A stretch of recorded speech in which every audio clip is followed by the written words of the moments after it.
प्रातः क्लास है 15 जून 1968।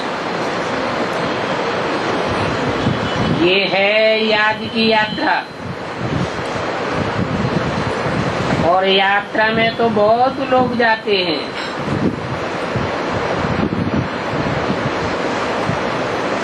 परंतु उसे स्थूल यात्रा के यात्री तुम नहीं हो।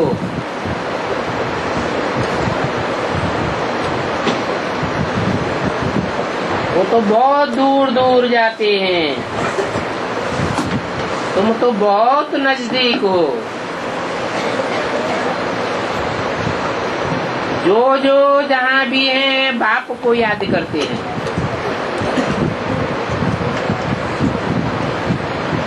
और याद करते हैं तो ऑटोमेटिक नजदीक आ जाते हैं।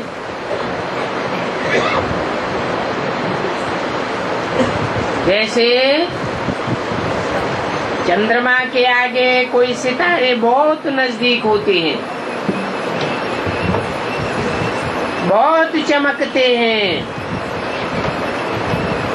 कोई दूर भी होते हैं, कोई नजदीक भी होते हैं।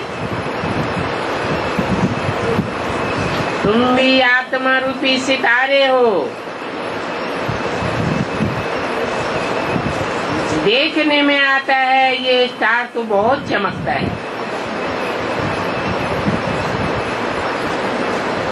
आत्मा रूपी स्टार की रोशनी आंखों से चमकती है ना।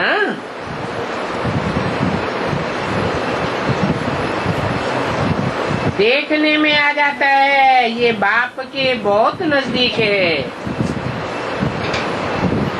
कोई तो फिर चमकता ही नहीं है।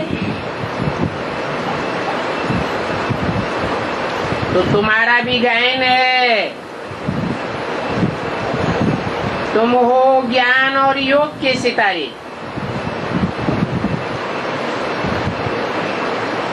धरती के चैतन्य सितारे, और वो है आसमान के जड़ सितारे।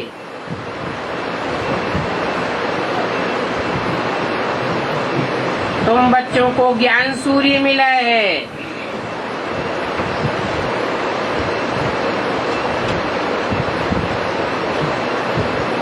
और ये ज्ञान सूर्य बाप ज्ञानी तू आत्मा तुम बच्चों को ही याद करते हैं। जो सबसे कुल बच्चे हैं तो ज्ञान सूर्य बाप भी उन्हों को याद करते हैं, क्योंकि ज्ञान की सर्विस करते हैं। खुद में ज्ञान होगा तो दूसरों को सुनावेंगे।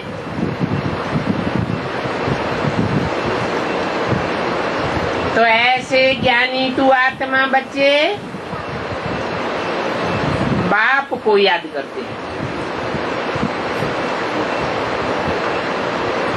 जो बच्चे बाप को याद नहीं करते हैं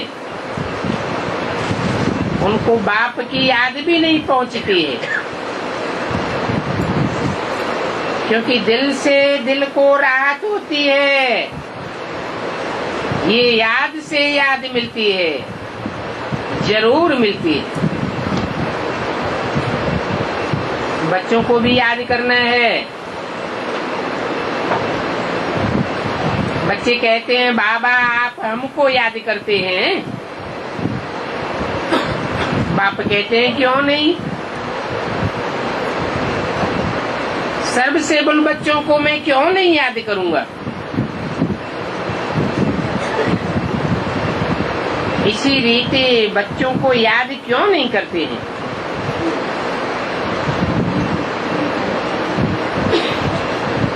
जो याद की ताकत से बहुत पवित्र बनते हैं और बाप से जिनका बहुत प्यार है तो कशिश भी ऐसी करते हैं। तो हर एक अपन को पूछे कि हम कहाँ तक बाबा को याद करते हैं। एक की याद में रहने से फिर जैसे कि पुरानी दुनिया भूल जाएगी। बाप को याद करते करते जाकर मिलते हैं। अभी मिलने का समय आया हुआ है, हैं? कौन से सन की वाणी है? 68 की वाणी है। अभी मिलने का समय आया हुआ है का मतलब क्या हुआ?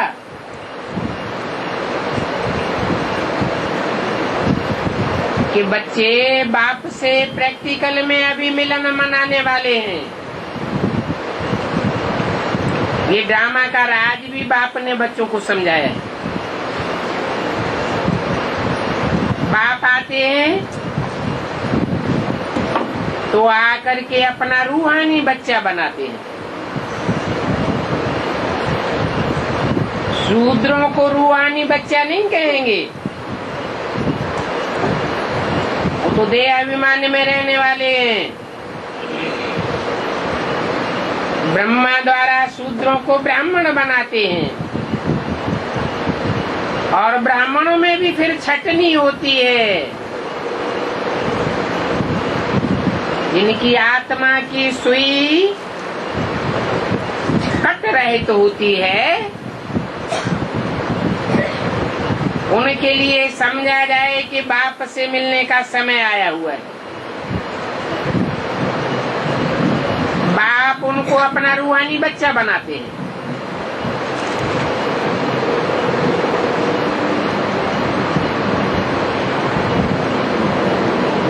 पतित से पावन कैसे बने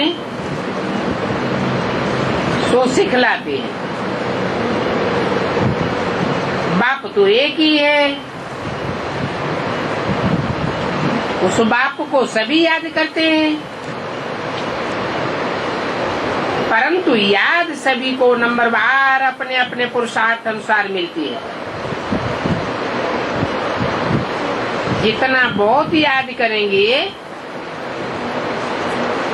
वो तो जैसे कि सामने खड़े हैं, ऐसे उनको अनुभव में आवेगा जैसे बाप उनके सामने खड़ा है। बाप के सामने बच्चे खड़े हैं। कर्मातीत अवस्था भी ऐसी ही होनी है। जितना याद करेंगे उतना कर्मेंद्रियां चंचलता से परे होती जाएगी।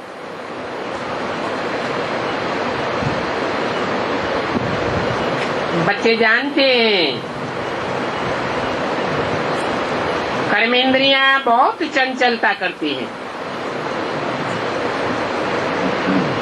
उसको कोई माया कहा जाता है। तो कर्मेंद्रियों से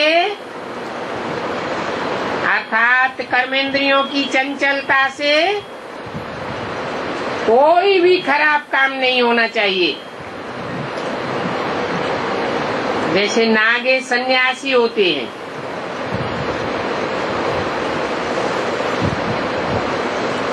वो तो कर्मेंद्रियों को दवाइयों से निरस्त कर देते हैं। तुम्हारे ये ज्ञान के पॉइंट्स हैं दवाइयां।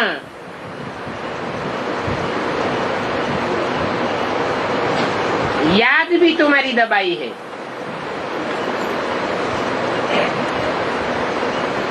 क्योंकि यहाँ तो कर्मेंद्रियों को याद के बल से वशीभूत करना होता है।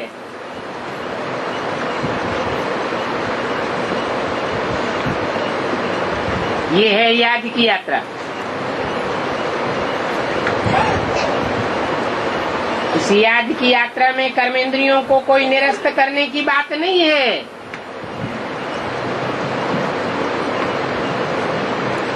बच्चे बाप से पूछते हैं, बाबा ऐसा क्यों होता है? बाप कहते हैं तुम जितना याद में रहेंगे उतना उतना कर्मेंद्रियां वश में होती जाएंगी। देह भान में रहेंगे तो कर्मेंद्रियों की चंचलता बढ़ती जाएगी। बाप को तो देह ही नहीं है, पराई देह में प्रवेश करते हैं तो बाप को तो कोई कर्मेंद्रियों की चंचलता की बात ही नहीं। जिस तन में प्रवेश करते हैं उनकी कर्मेंद्रियां भी वशीभूत होती जाती हैं।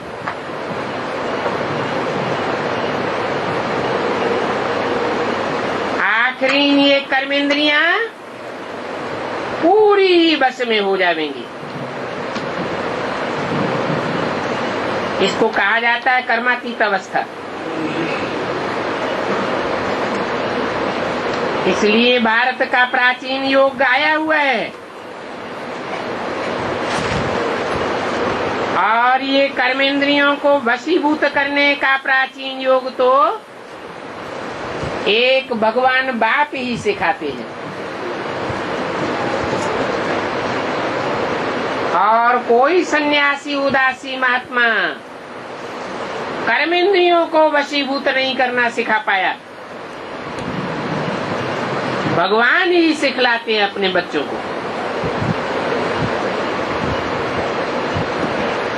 ये तो जानते हो सबसे कड़ी कर्मेंद्रिय है काम विकार की।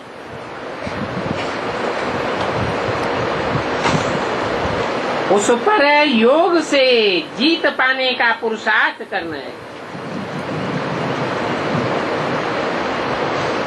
अभी सहज सहज कर्मेंद्रियां बस में नहीं हो जाएंगी। वो तो पिछाड़ी में हो जाएंगी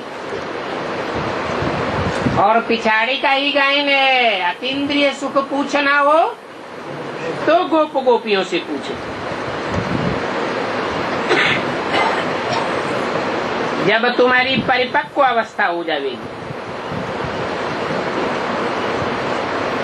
याद में तुम परिपक्व स्टेज को पावेंगे तो कोई भी कर्मेंद्रिय चंचलता नहीं करेगी। अभी इस संगम युग में चंचलता बंद होने से फिर 21 जन्म के लिए ये इंद्रियां बिल्कुल धोखा नहीं देंगी।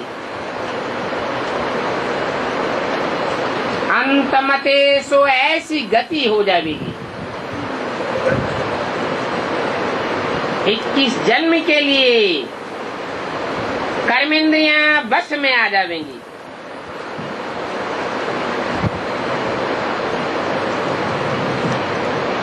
सबसे मुख्य है काम। याद करते करते कामेंद्रिय वश में हो जाएगी।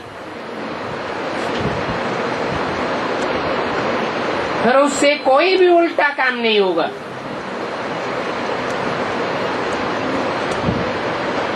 अभी कर्मेंद्रियों को वश करने से आधा कल्प के लिए इनाम मिल जाता है। वश नहीं कर पाते हैं तो फिर पाप रह जाते हैं।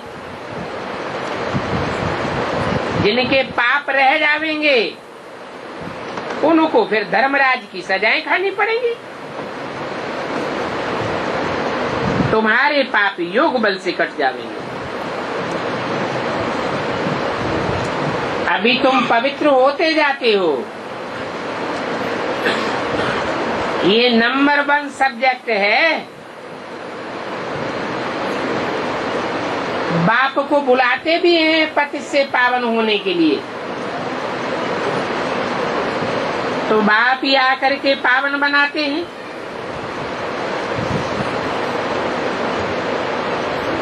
आवे ही नहीं तो पावन बनेंगे कैसे? ऐसे भी नहीं कि सिर्फ ज्ञान सुनाने के लिए आते हैं।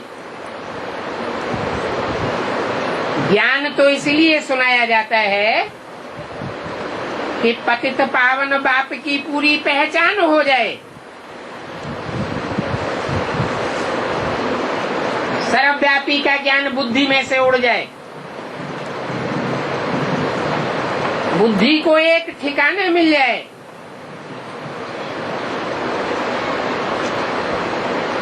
बच्चे जानते हैं कि बाप ही नालिशफुल है।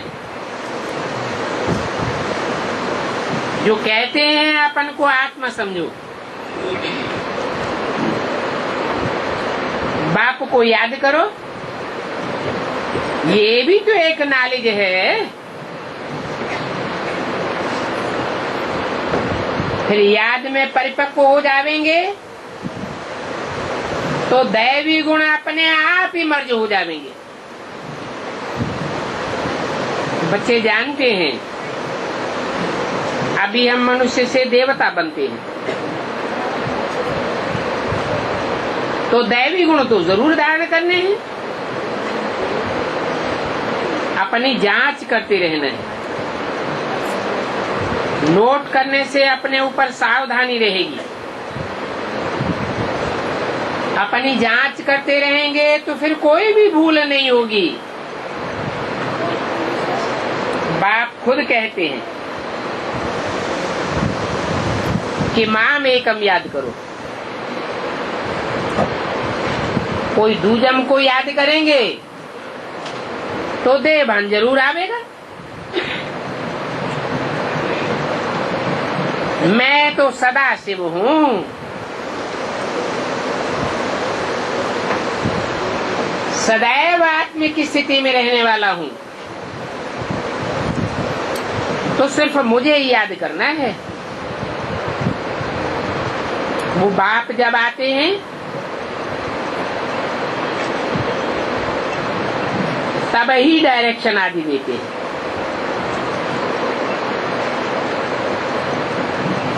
क्या ब्रह्मा के तन में आए उस समय डायरेक्शन नहीं मिले क्या?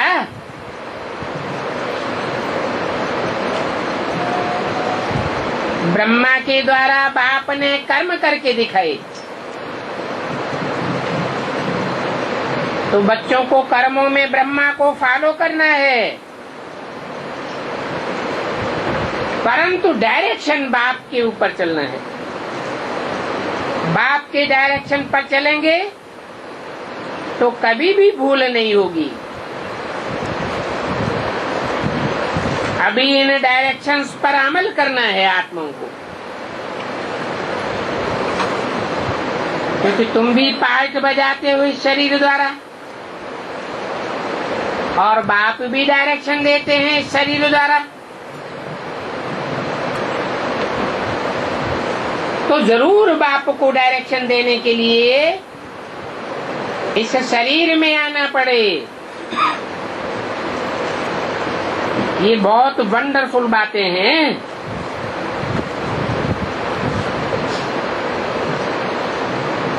बाप की पहचान के लिए ये त्रिमूर्ति का चित्र कितना क्लियर है।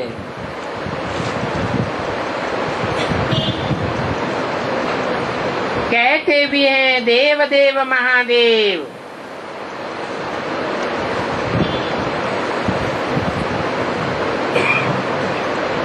त्रिमूर्ति में ब्रह्मा भी बैठा हुआ है। वो ब्रह्मा तपस्या करके यह नारायण बनते हैं। फिर 84 जन्मों के बाद ये ब्रह्मा बनते हैं।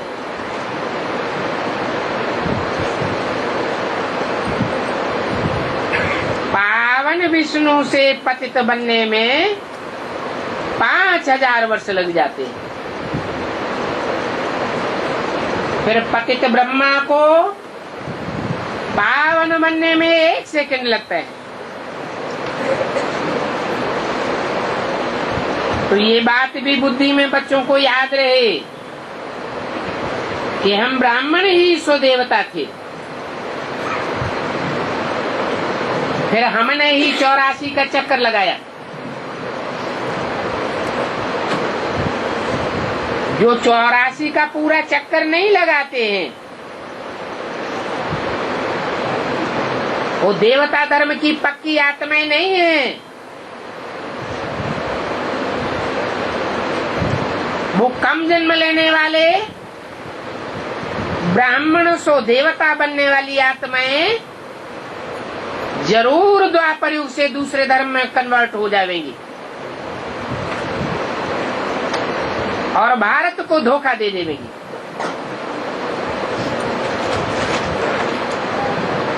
15/6/68 की वाणी का दूसरा पेज। अभी तुम बच्चे तो फिर से देवता बनने आए हो।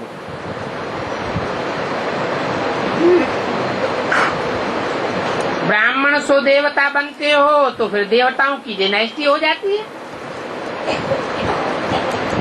तो देवताओं की डायनेस्टी तुम्हारे द्वारा शुरू होती है और जो नंबरवार कच्चे पक्के ब्राह्मण हैं उनके द्वारा डायनेस्टी नहीं शुरू होती।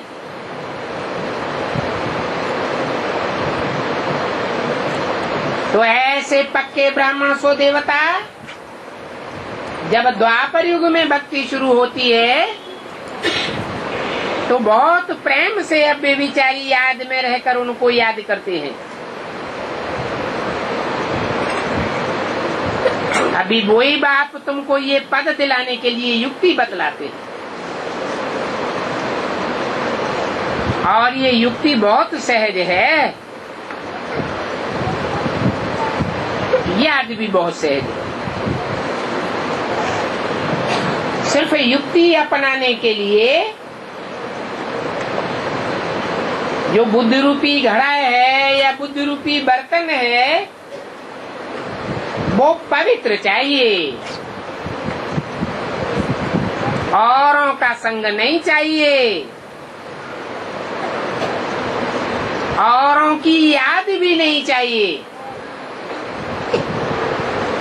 दृष्टि, वृत्ति, कृति, वाचा हर तरीके से एक बाप का संग का रंग चाहिए। औरों का संग लेते रहेंगे तो बुद्ध रूपी पात्र पवित्र बनता रहेगा। कहते हैं शेरनी का दूध सोने के बर्तन में ही ठहरता है। तो बुद्ध रूपी पात्र को सोना अर्थात सच्चा बनाना है, झूठा बनाना माना बेविचारी होना।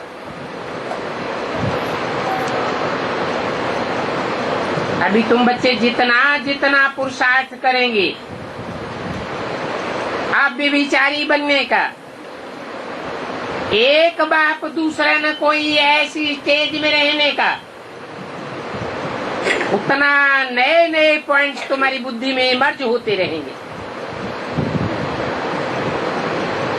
खुद की बुद्धि में नए नए पॉइंट इमर्ज होंगे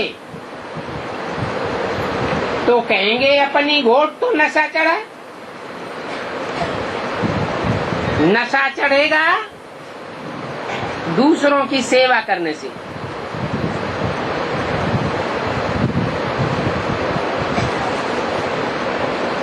ये बुद्धि को जैसे खुशी की खुराक मिल जाती है, ज्ञान अच्छा सुनाते रहेंगे, ऐसे समझेंगे जैसे कि बाबा हमारे में प्रवेश करके मुरली चलाए रहे। हमारी आत्मा तो बुद्धू है, अंतिम जन्म में तमो प्रधान है, बाप दादा ही चलाए रहे हैं। करन करावनहार कराए रहा है। तो बच्चों को बाबा बहुत मदद करते हैं। कभी दृष्टि की मदद देते हैं सेवा की फील्ड में, कभी ज्ञान की मदद देते हैं। अब जो बच्चे जितनी हिम्मत करें सेवा के फील्ड में रहने की, औरों का कल्याण तो करना ही है।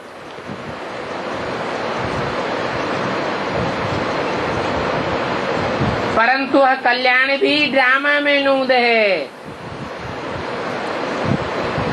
ड्रामा का 1 सेकंड न मिले दूसरे सेकंड से।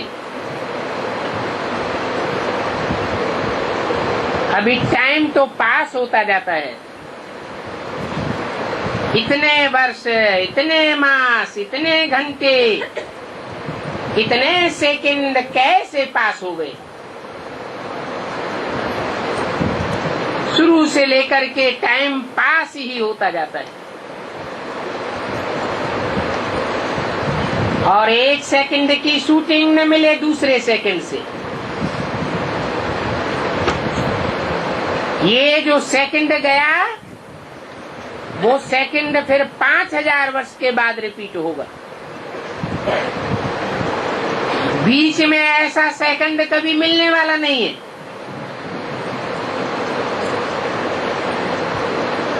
तो ये बात अच्छी रीति समझाना है कि बाप सर्वव्यापी नहीं है, एक व्यापी होकर के मुकर्रर रथ में आता है। ऐसे बाप की अब बेविचारी याद जरूर करना है, जिससे विकर्म विनाश हो जाए। इसके अलावा पाप कर्मों को भस्म करने का कोई दूसरा उपाय नहीं है। इतना समय जो कुछ करते आए हो 63 जन्म से, वो सभी थी भक्ति। भक्ति मार्ग में कहते भी हैं भक्ति का फल भगवान देते हैं। परंतु भगवान आकर भक्ति का फल क्या देंगे तो किसी को पता ही नहीं सिवाय तुम बच्चों के।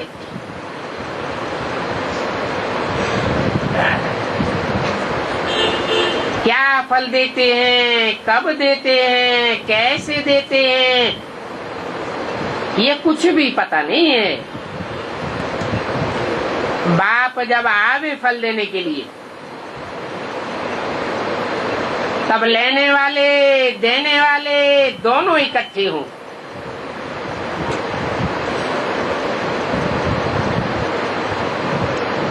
बाप चला जाता है तो न लेने वाला न देने वाला रहा।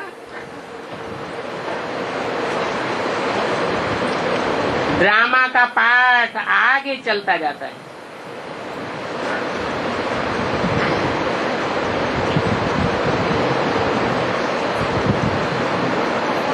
सारी हयाती में अभी यह अंतिम जन्म है।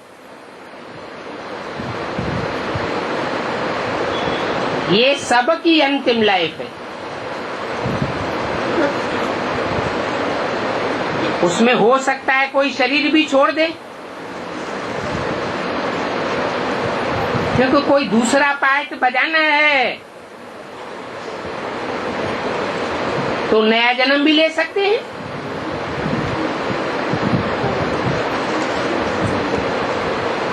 किसका बहुत पाप होगा, बहुत हिसाब किताब होगा,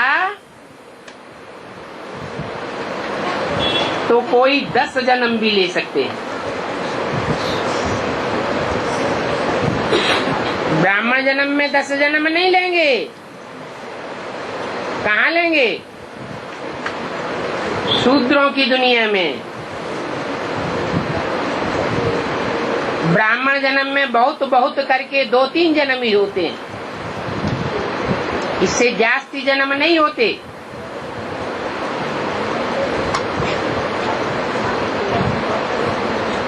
तो जिनको जास्ती जन्म लेना होगा, घड़ी घड़ी एक जन्म लेकर फिर दूसरा तीसरा जन्म लेते रहेंगे।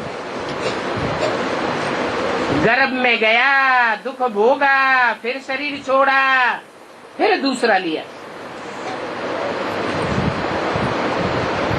काशी करवट में भी ये हाल होता है,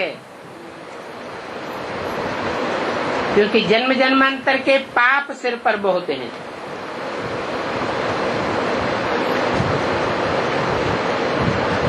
परंतु काशी करवट खाने वालों में योग बल तो होता ही नहीं है।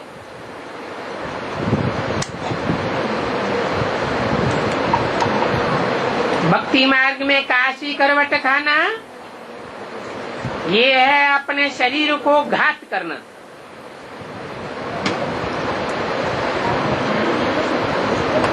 अभी तो ज्ञान की बातें बाप बतलाते हैं। भक्ति मार्ग में भी कहते रहे, बाबा आप जब आवेंगे तो हम बाप पर बलिहारी जावेंगे।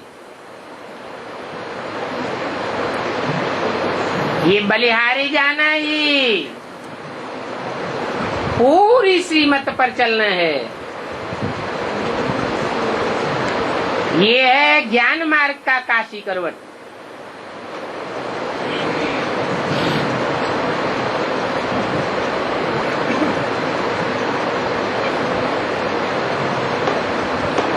परंतु काशी करवट का अर्थ किसी को पता नहीं है। भक्ति मार्ग में तो बलि चढ़ते हैं। बलि चढ़ना भी वो भक्ति है। ये दान पुण्य तीर्थ आदि जो कुछ भी करते हैं उसमें लेन देन किससे होती है? दान करें, पुण्य करें, तीर्थ करें, लेन देन तो पापात्माओं के साथ होती है। क्योंकि रावण राज्य ही तो है ना। अभी बाप समझाते हैं कि जो कुछ भी लेन देन आदि करना है बड़ी खबरदारी से करना।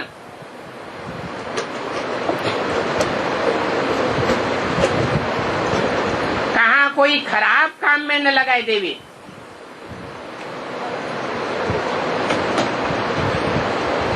नहीं तो सिर पर बोझा बहुत चढ़ जाएगा।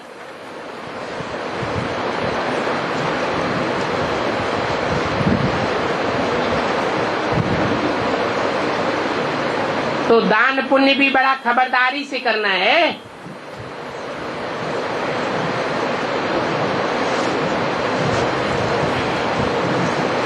भक्ति मार्ग में गरीबों को अन्न अथवा कपड़े आदि दान में दिया जाता है। आजकल तो धर्मशाला आदि भी बनवा कर देते हैं, क्योंकि साहूकारों को तो बड़े बड़े महल होते हैं और गरीबों के लिए तो झोपड़ियां ही हैं। वो बेचारे गरीब तो गंदे नालों के आगे पड़े रहते हैं। जैसे कि वह गंदे नालों के किनारे रहने के लिए घिरे हुए हैं, तो उनको बास आदि भी नहीं आती।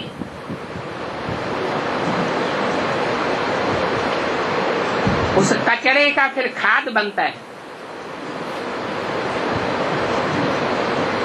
वो खाद फिर बिकता भी है। उस खाद से फिर बहुत खेती होती है।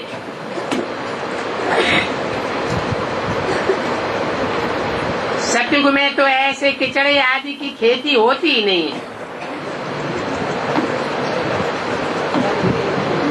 वहां तो मिट्टी ही बड़ी नहीं होगी। उस दुनिया का नाम ही है पैराडाइज।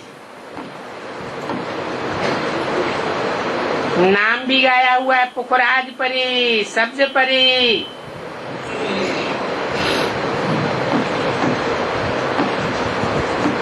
जैसे कि वैल्यूबल रतन होते हैं ना, अभी ये आत्मा ही रतन है। कैसे कैसे रतन है। कोई कैसी सर्विस करते हैं, कोई कितनी सर्विस करते हैं, कोई तो फिर कहते हैं हम सर्विस नहीं कर सकते। अभी बाबा के रतन तो सभी है ना, परंतु उनमें नंबरवार पुरुषार्थ अनुसार हैं जो रतन फिर पूजे जाते हैं। और पूजा तो होती है देवी देवताओं की। भक्ति मार्ग में तो अनेकानेक प्रकार की पूजाएं होती हैं। वो भी ड्रामा में सभी नूद है।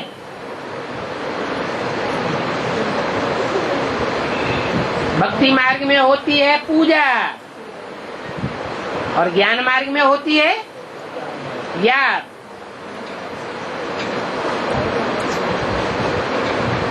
पूजा भी बेविचारी होती है और याद भी बेविचारी हो जाती है। पहले पहले तुम आप बेविचारी पूजा करते थे। जिन्होंने अब बेविचारी पूजा की होगी, जिनके वो संस्कार पक्के होंगे, वो अभी भी अभिचारी याद में रहने का पुरुषार्थ करेंगे। तो ये सभी ड्रामा में नूद है। ये नूद देख करके मजा आता है। हम सभी एक्टर्स हैं। इस समय तुमको नॉलेज मिलती है।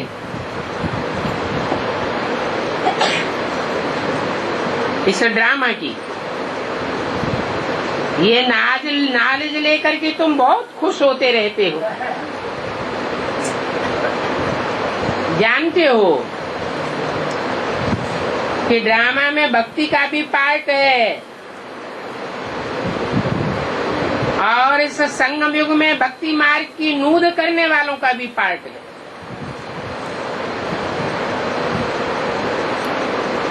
कोई ज्ञान मार्ग को जिंदाबाद करने वाले बच्चे हैं, कोई फिर भक्ति मार्ग ही चलाते रहते हैं। बाप ने तो तुम बच्चों को स्लोगन दिया, ज्ञान मार्ग जिंदाबाद, भक्ति मार्ग मुर्दाबाद। भक्तों को भक्ति में भी बड़ी खुशी होती है। कोई गुरु ने कहा माला फेरो, तो बस उस खुशी में माला ही फेरते रहते हैं। परंतु माला के बारे में जानते कुछ भी नहीं।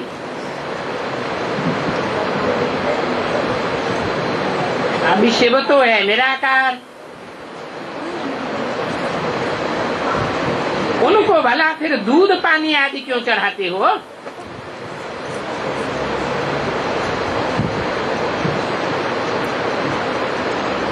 निराकार दूध पानी आदि पीता है क्या है? फिर किसको चढ़ाते हैं और इसकी शूटिंग कैसे करते हैं? भक्ति मार्ग में जो भी क्रियाकलाप होते हैं उनकी शूटिंग कहाँ होती है? अभी संगम युग में हो रही है। तो जो दूध पानी चढ़ाते हैं, फल फूल चढ़ाते हैं, ये कहाँ की शूटिंग है? संगम युग की तो है, लेकिन कैसे है? इसके ऊपर शिव तो बिंदी का नाम है। हाँ, जो साकार मुकर्रर रथ है वो रथ ही पहले अज्ञानी था। उस अज्ञानी रथ को बेसिक ज्ञान वालों ने दूध और पानी चढ़ा करके क्या किया? नहलाए धुलाई दिया, पूजन योग्य बनाए देते हैं।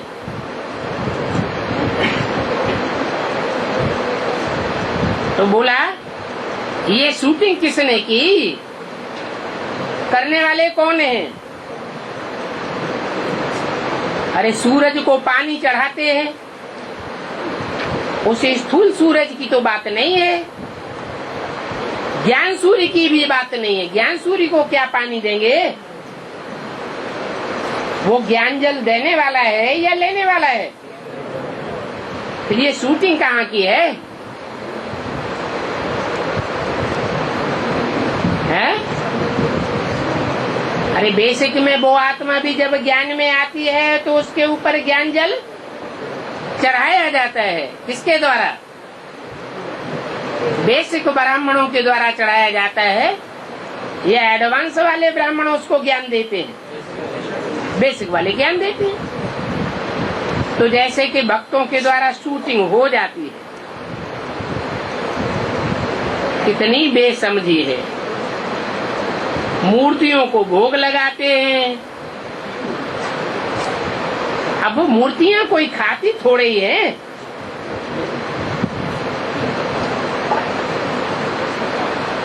भक्ति का पेशगीर कितना बड़ा हो गया। जैसे कि झाड़ बड़ा होता है, बीज से कितना बड़ा झाड़ हो जाता है। बाप आकर के ज्ञान का बीज डालते हैं, उस ज्ञान रूपी बीज का फिर कितना विस्तार हो जाता है। भक्ति भी झाड़ है, ज्ञान बीज है। ये झाड़ कितना बड़ा है वैरायटी मनुष्यों का। अभी तुम्हारी बुद्धि में रचयिता और रचना का सारा नॉलेज है। रचयिता बाप और रचना को दुनिया में सिवाय तुम बच्चों के कोई भी नहीं जानते, और तुम बच्चों में भी जानने वालों में नंबरवार हैं। जो जितना जानते हैं, रचयिता बाप को जितना जानते हैं, उतना औरों को समझाते रहते हैं। ऐसे बच्चों को तो सारा दिन बुद्धि में सर्विस ही सर्विस रहती है, सर्विस के सिवाय और कोई बात नहीं। अभी आगे चल करके देखना कि कितने बच्चे अपनी हड्डियां भी सर्विस में स्वाहा करने वाले हैं।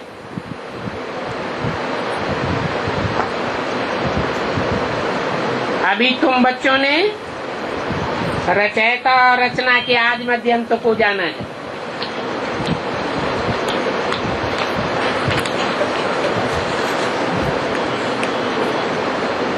जाना भी है और समझा भी है। 15 जून 1968 की वाणी का 30 पेज। कितना बड़ा बेहद का झाड़ है। तुमको कोई कहते हैं ये झाड़ आदि सब तुम्हारी कल्पना है। अरे कल्पना की इसमें क्या बात है? ये तो तुम्हारी हिस्ट्री बताती है कि इब्राहिम, बुद्ध, क्राइस्ट आदि 2500 वर्ष के अंदर ही आए हैं। तो जो भी दूसरे धर्म आते हैं, दूसरे धर्म खंड आते हैं, वो सब द्वैतवादी द्वापर युग में आते हैं। कल्पना कोई रिपीट थोड़ी ही होती है। ये तो नॉलेज है। नॉलेज को कल्पना कैसे कहेंगे? और कल्पना की बात होती तो अब से पहले भी कोई ये कल्पना कर सकता था। रचयिता बाप और रचना के आदि मध्य अंत की नॉलेज पहले क्यों नहीं किसी ने कल्पना कर ली? ये तो पढ़ाई है। कोई पढ़ करके क्या क्या बन जाते हैं, तो उसको कल्पना कैसे कहेंगे? ये नॉलेज है, ये नई बातों की नॉलेज है सारी दुनिया के लिए, क्योंकि ये भगवान वाच है। नॉलेज भी नहीं है और ये ऊंचते ऊंच भगवान भी नया है। नहीं तो इस दुनिया में अपन को भगवान कहलाने वाले तो बहुत हुए हैं।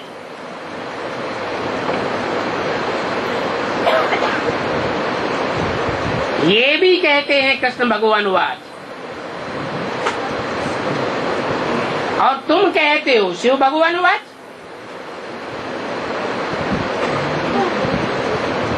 तो हरेक की वाचा अपनी अपनी है। एक की वाचा दूसरे से मिल नहीं सकती, एक की कर्मणा दूसरे से मेल खा नहीं सकती, एक की दृष्टि दूसरे जैसी हो नहीं सकती, एक का वाइब्रेशन दूसरे से मिल नहीं सकता। हर एक आत्मा में अपने अपने संस्कार भरे हुए हैं, अलग अलग, एक न मिले दूसरे से। तो ये पढ़ाई है। उस स्कूलों में भी तो पढ़ाई होती है ना, उस पढ़ाई को कल्पना कहेंगे क्या? यहाँ बाप है ज्ञान का सागर,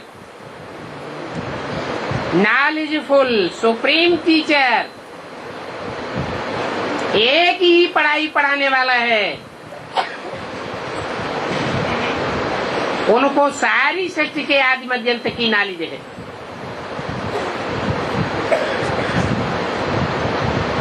शास्त्रों में लिखा हुआ है, ऋषियों मुनियों से पूछो तुम रचयिता रचना को जानते हो? तो कहते थे हम नहीं जानते हैं। नेति नेति इति माने अंत, हम उनके आदि और अंत को नहीं जानते। अभी तुम तो समझते हो। क्यों न ऋषियों मुनियों को नॉलेज मिले भी कहां से? जो भी नॉलेज उठाई है वो शास्त्रों से उठाई है, और शास्त्र विकारी मनुष्यों ने लिखे हैं, न देवताओं ने लिखे हैं न भगवान ने लिखे हैं।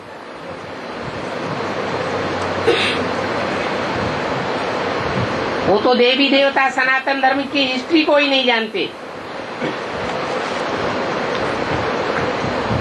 जिन्होंने इस हिस्ट्री को जाना है उन्होंने ही ऊंचे पद पाया है। फिर जब संगम युग आवे तभी ही बाप आकर नॉलेज पढ़ावे। तो जो नए नए आते हैं वो इन बातों में बहुत मुझ जाते हैं। इसलिए कोई भी नए को यहाँ आना अलाउ नहीं किया जाता। पहले 7 दिन का कोर्स लेवे, कोर्स लेने के बाद 7 दिन की भट्टी में पड़े।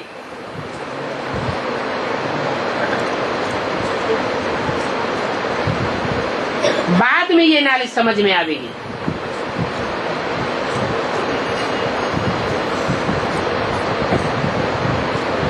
कहते हैं तुम लोग इतने थोड़े हो,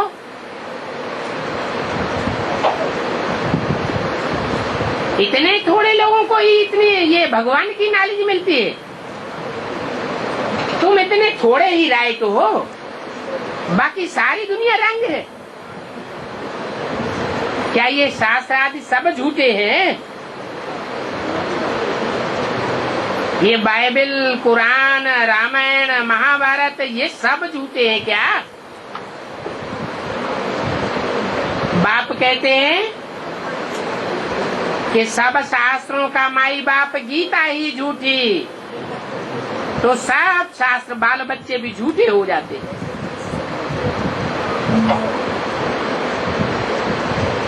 अभी तुम बच्चे जानते हो कि वर्षा इन शास्त्रों से नहीं मिलेगा, वर्षा गीता से भी नहीं मिलेगा। किससे मिलेगा? वर्षा एक बाप से मिलता है। कहते हैं गीता माई बाप है, हमारा है ही प्रवृत्ति मार्ग। माता है तो बाप भी चाहिए।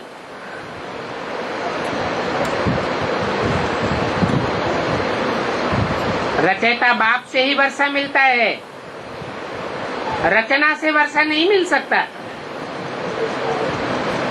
वेदों शास्त्रों आदि में रचयिता और रचना की नॉलेज हो ही नहीं सकती।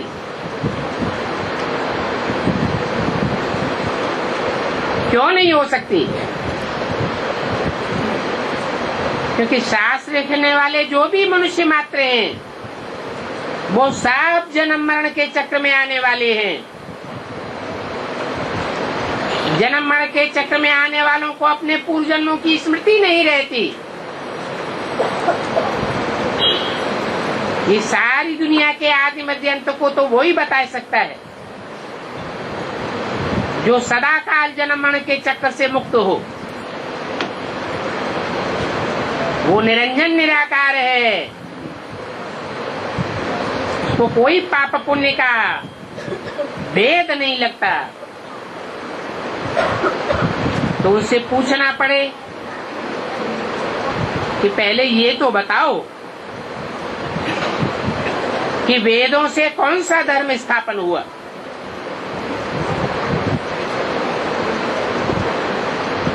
कहते हैं वैदिक धर्म स्थापन हुआ। अरे धर्म का नाम धर्म पिता के आधार पर पड़ता है या पुस्तक के आधार पर पड़ता है? बाइबल से कोई बाइबली धर्म निकला क्या? कुरान से कोई कुरानी धर्म निकलता है क्या?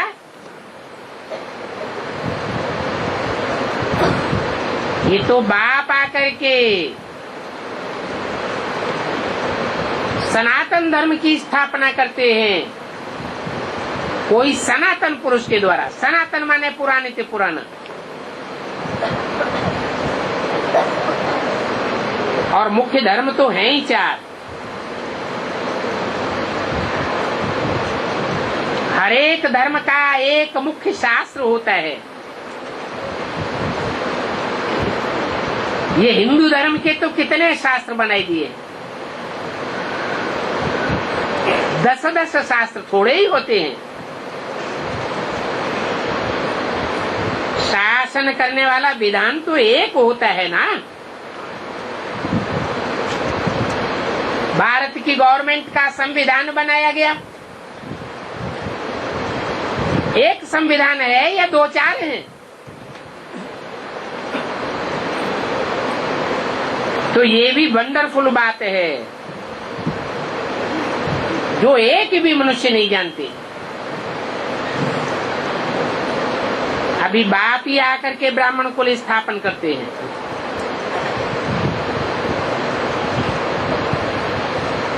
जो पक्के पक्के ब्राह्मण बनते हैं सो पक्के देवता बनेंगे।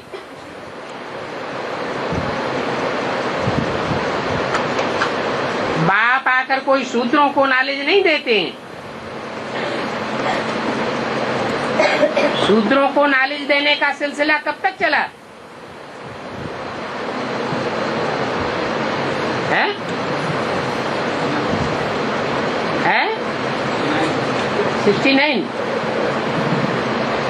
69 तक शूद्रों को ज्ञान दिया गया। उसके बाद ब्राह्मणों को ज्ञान दिया गया। अरे बाप कब आते हैं? तो 76 में जब आवेंगे तभी तो ब्राह्मणों को ज्ञान देंगे।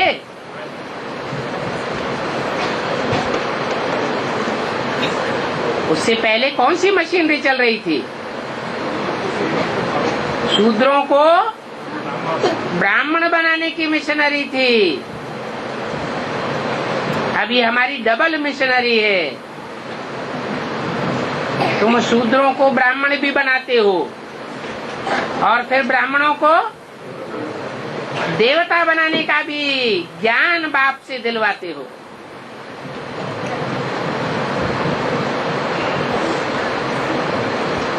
जो ब्राह्मण बनते हैं वो ही फिर सूर्यवंशी चंद्रवंशी कुल में अपना पद पाते हैं।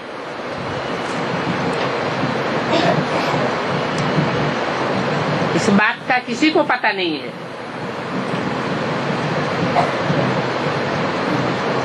ये शास्त्र आदि सब रचना है। रचयिता तो एक ही बाप है।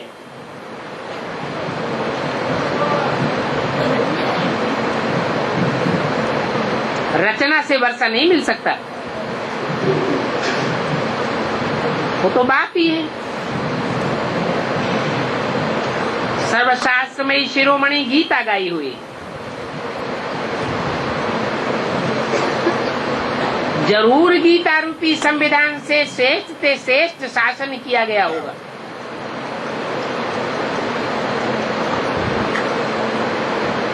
अभी ये कोई नहीं जानते हैं कि भगवान किसको कहा जाता है। भगवान कहा जाता है ईश्वर को। ईश माने शासन करता, वर माने श्रेष्ठ। जो दुनिया का श्रेष्ठ से श्रेष्ठ शासन करता है। वो राजाएं लोग तो कितनी जोर जबरदस्ती करते हैं शासन चलाने के लिए। राजाइयां चलती हैं, मिलिट्री रखी जाती है, पुलिस रखी जाती है, कितना प्रबंध करते हैं कंट्रोल करने के लिए। यहाँ तो बाप कोई जोर जबरदस्ती नहीं करते। बड़ी सहज सहज राजधानी की स्थापना होती है। इतना श्रेष्ठ शासन भगवान का होता है। उनको कहा जाता है भगवान भगवती का राज्य। ये कोई नहीं जानते। कह देते हैं भगवान सर्वव्यापी है।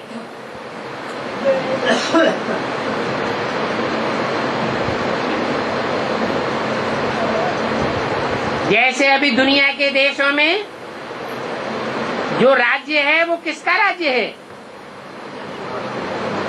एक का राज्य है या प्रजा के ऊपर प्रजा का राज्य है? सब देशों में प्रजा के ऊपर प्रजा का राज्य है। तो जैसे कि सब शासनकर्ता हो गए, जैसे भगवान को सर्वव्यापी बताई दिया, वैसे शासन करने वाले सर्वव्यापी हो गए।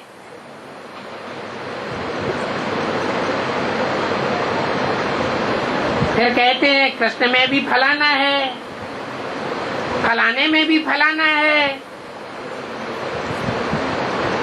ये सर्वव्यापी की नूद भी ड्रामा में है।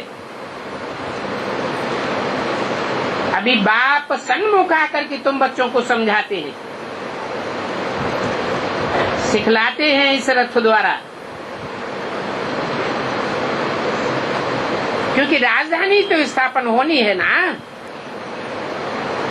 तो रथ तो जरूर चाहिए।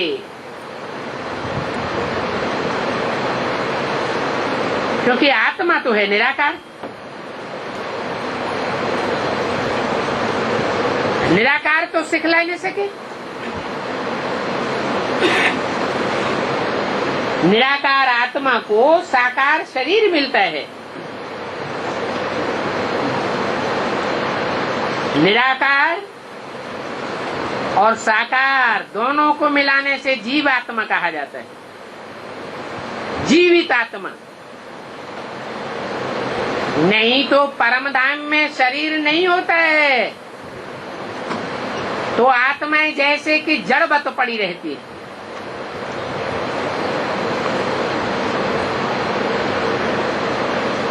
यहाँ तो दो हो जाते हैं, एक आत्मा एक शरीर। तो ये अर्थ भी किसी की बुद्धि में नहीं है कि आत्मा क्या चीज है। तो जब आत्मा को ही नहीं जानते हैं तो फिर बाप को कैसे जानेंगे। अभी बाप बैठ तुम बच्चों को रियलाइज कराते हैं कि तुम देह नहीं हो, देह को चलाने वाली तुम आत्मा हो, देह में हरकत करने वाली इंद्रियों को चलाने वाली तुम आत्मा हो।